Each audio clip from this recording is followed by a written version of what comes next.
யானிங் கொட்டாவி விடுறதுன்னு சொல்லுவோம். இந்த வீடியோ எடுக்கிறதுக்கு முன்னாடி ஒரு 10 கொட்டாவியாவது விட்டுருங்க. ஆக்சுவலா இது வந்துட்டு ஒரு நார்மலான திங். நம்மளால ஒண்ணுமே பண்ண முடியாது.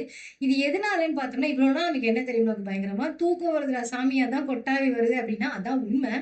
இன்னொரு விஷயம் என்ன அப்படின்னு பார்த்தோம்னா, நம்மளோட பிரெயின் இருக்குல்ல, அது வந்துட்டு 24 மணி நேரம் என்னத்தையாவது போட்டு யோசிச்சுக்கிட்டு யார்கிட்டயாவது எதையாவது பேசிக்கிட்டு உழைச்சிக்கிட்டே இருக்கும்.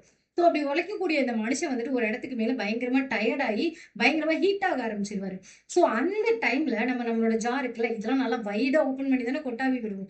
அப்படி கொட்டாவி விடும்போது நம்மளோட வாய்க்குள்ள நிறைய ஆக்சிஜன் உள்ள போகும். அப்படி போகக்கூடிய ஆக்சிஜன் எல்லாமே நம்மளோட ஹீட் ஆயிட்டு இருக்க பிரெயினை வந்துட்டு கூல் டவுன் பண்ணும். பிரெயினுக்கு ஒரு காஃபி குடுக்குற மாதிரி.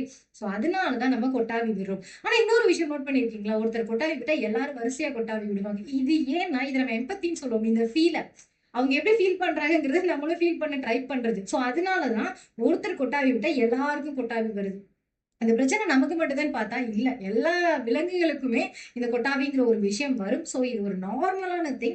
இனிமே உங்கள பார்த்து யாராவது ஏன்பா காலையில இருந்து கொட்டாவியா விடுற அப்படின்னு கேட்டாங்கன்னா, நீங்க அவங்கள பார்த்து நான் கொட்டாவி விடல என்னோட பிரெயினை கூல் டவுன் பண்ணிட்டு இருக்கேன் அப்படின்னு சொல்லிட்டு கெத்தா சொல்லுங்க. பின்விளைவுகள் வந்தா நீங்களே பார்த்துக்கோங்க. சோ இந்த மாதிரி இன்ட்ரெஸ்டிங்கான வீடியோஸ் எல்லாம் பார்க்கணும்னா நீங்க நம்மளோட அறிவியல் ஆப்பை சப்ஸ்கிரைப் பண்ணிட்டு எனக்கு ஒரு லைக் கொடுத்துட்டு இந்த வீடியோவை கொட்டாவி விட்டு மாற்ற உங்க ஃப்ரெண்ட்ஸ் எல்லாருக்கும் ஷேர் பண்ணிடுங்க.